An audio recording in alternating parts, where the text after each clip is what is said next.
if you're into tech, you make your tech decisions, you know that feeling. You know that feeling when you use a device, right? And it just works. Whether you're having loads of tabs open on your computer or listening to music with your AirPods, as I'll talk about later, or even using the phone to the max, you know that feeling when you're at your peak performance. Well, in my opinion, the AirPods Pro 3 do just that. And in 2026, these are some great start headphones for anyone really even pro users using headphones or audiophiles, as they say, to start the headphone journey. And here's exactly why. Welcome to my AirPods Pro 3. I mean no man, cause he owns the hands are gon' choke him, cause he know the end is approaching. Got 2 tokens in his pocket for his sockets and a boatman. The only prospect when you flowing in a constant of compulsion. Say the calling crows, man. It's all a no, all a no. It's all a no, all a no. I've been feeling like y'all don't know, it's all a no. Oh, oh, oh. I've been feeling like it's all a no, all a no. Got me feeling like Apple started the AirPods journey in 2016, and ever since then they've been on an upwards trend. Before AirPods, there were AirPods, and as we've seen over years, of the years that have happened since the first AirPods were released, there have been massive improvements in every department. Whether that's sound quality, fit, overall design, and more, we've seen lots of different improvements, which overall, especially with the AirPods Pro 3, make for a better product. I would say the AirPods Pro 2 were the benchmark for a long time. These were widely regarded as the best in-ear headphones you can buy, and after using the AirPods Pro 2 and 3, I'm not surprised why. In my opinion, the AirPods Pro 2 really are the benchmark, and in some ways still are, but the AirPods Pro 3 have just slashed it out of the park with loads of new features. For example, heart rate tracking, better noise cancellation, much better noise cancellation, a better sound arguably in my opinion, and loads of other things that make these headphones great. So without further ado, let's get straight into it. First, let's talk about design. And whilst these are literally, well, like for most people, you'll be able to see the AirPods Pro 2 and the Pro 3 and you wouldn't think there's a difference. But in this specific case, there really is a massive difference. With the AirPods Pro 3, we have seen a massive step forward. In design, these are shaped differently, meaning that you get better sound, and overall, the acoustic picture is slightly different, meaning that the sound that comes out of these AirPods is a lot cleaner and a lot wider. The first thing Apple did to improve the AirPods Pro 3 was to improve the fit. Whilst maintaining the AirPod DNA as we all know and love, Apple have improved the fit of these headphones, meaning that the acoustic picture inside the headphones is wider, meaning that we get much better sound. In my opinion, I'll be onto this later, but here's a bit of a snippet of what I was going to say. The fact is, the sound is better, and in my opinion, there's leaps and bounds made in other departments. If you look closely, you see the AirPods have a slightly different shape. The bulb of the AirPod is slightly bigger, with a definitely more pivoted inwards shape of the AirPod, meaning that when you use AirPods on a day-to-day basis, the sound is like pretty much thereabouts with the AirPods Pro 2, but slightly better in some other scenarios. It really depends on what you're listening to or what kind of music you enjoy. To be honest, the only notable change in the design is the charging case. As you can see here, we have a non-haptic button, which means that it's pretty much all based on haptic and taptic feedback that you do when tapping the front of the case, for example, to pair 3 times for it to pair properly. And this is all in the taptic. This is all made by haptic feedback. The case is the main standout in terms of what's improved in terms of the design of the AirPods Pro 3. But overall, we have an amazing design that works really well for most people in 2026, with the bulbs being shaped differently, a different case, slightly bigger AirPods, slightly longer AirPods, and bigger vents to allow for better transparency mode and noise cancellation, which I've actually noticed on a day-to-day basis, and which I'll come into a bit later. One thing to note is that unlike some other potential headphones, these are not uncomfortable. The design with this is nailed, and these feel really comfortable inside your ear. Whether I'm using them to go on a run or even do anything simple, these are really comfortable, and these are, as Marcus Brownlee said, the most comfortable headphones or the best everyday headphones that you can buy, in my opinion. So generally speaking, as I was saying before, like the fit with the comfort with the AirPods Pro 3 is unmatched. In my opinion, when you use these on a day-to-day basis, you can definitely tell that's definitely weighed well, and the case is also great too. And in this case, the case is that it's a lot better than it was before, literally. So something that loads of companies have struggled to match and probably will continue to do with Apple and generally lots of different devices is the ecosystem.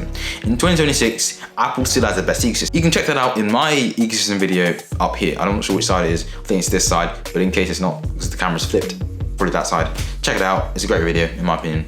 And yeah, generally speaking, the Apple ecosystem is something that cannot be matched.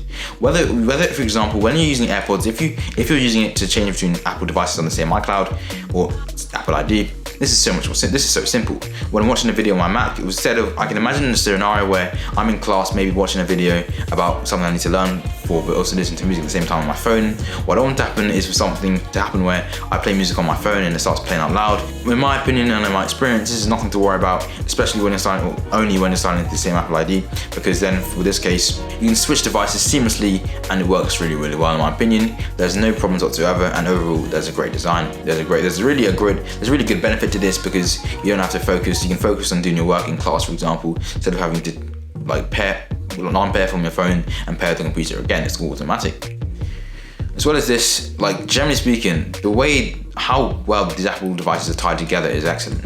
These also have support for the AirPodsPro if you do have the kind of money to buy that kind of tech. Warranty for starters are probably doing pretty well for yourself. Fair enough. Like in many ways, these work really well with the Apple Vision Pro, as I've seen in other YouTube videos. Generally speaking, even with an Android phone, as I've had in the past, I used to have an Android phone before I switched to an iPhone 12, a good phone in 2026. Again, a video up here for that. Like, you don't really notice a massive difference in terms of the compatibility. It's a lot more easy to use with an iPhone, and that's something I've noticed. Unfortunately, with an iPhone though, to be fair, we get so many new features with like live translation, noise cancellation, heart rate tracking, and more. You do need to have an Apple Intelligence compatible device though to be able to use all these features, except the heart rate tracking, but generally speaking, this is a really good benefit when using an iPhone.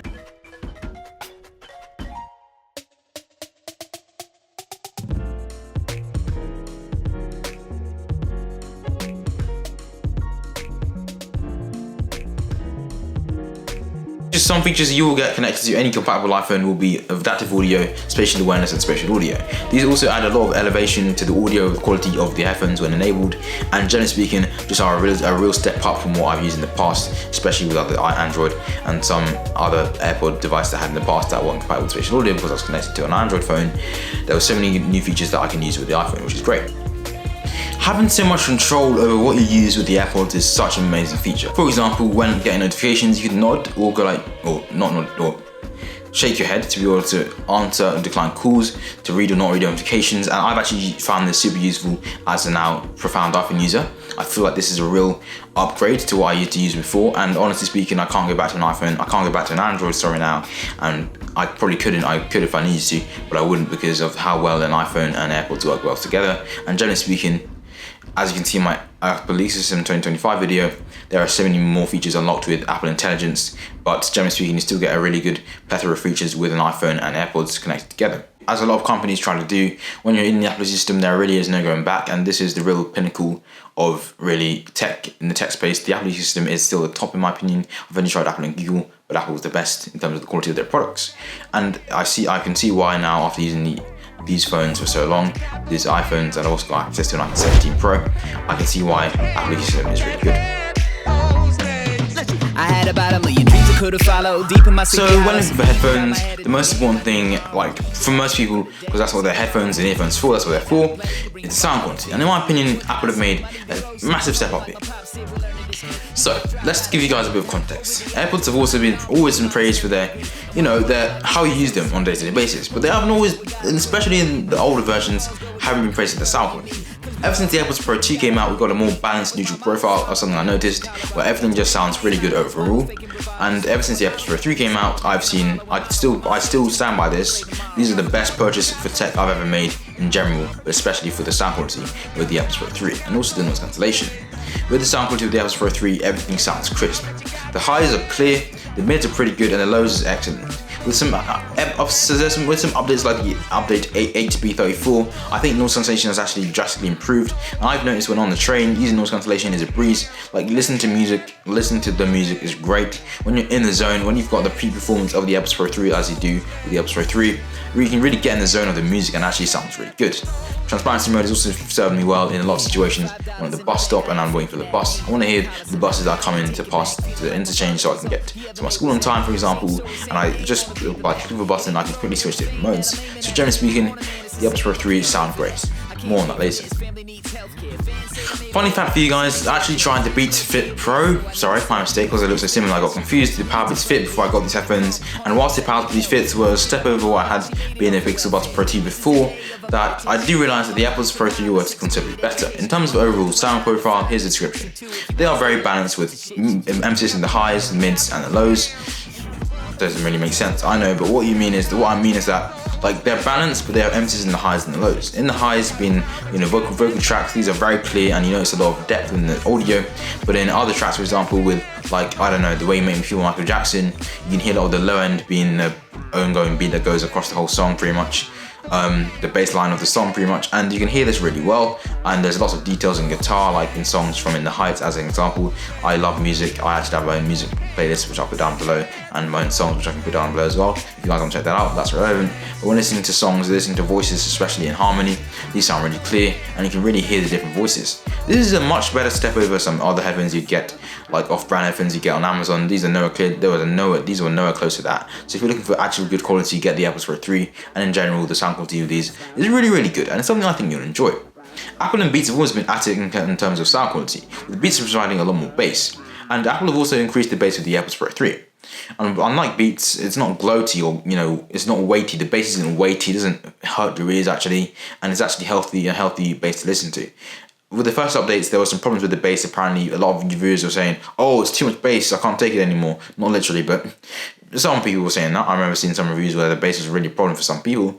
But for me, like in my opinion, the bass is really great. It sounds great. It sounds wide. It's got a good depth to it, and overall, the bass is just it's punchy, but it's not too punchy. It's not as punchy as the AirPods Pro 2. Even the AirPods Pro 2 had less bass, but were punchy in other areas. The sound is overall not very punchy, but it's clean and crisp. And it's got a lot of bass, which I think is really good. Without the bass, the sound is pretty much too balanced, and it needs some emphasis in other places to make the sound feel full, in my opinion, after listening to a lot of music with different headphones, and I still get that with the AirPods Pro 3. Time to talk about noise cancellation. The next thing is noise cancellation. The noise cancellation took a massive step up from the AirPods Pro 2. With the AirPods Pro 2, whilst the noise cancellation would be somewhat subpar, with the AirPods Pro 3, it's even better.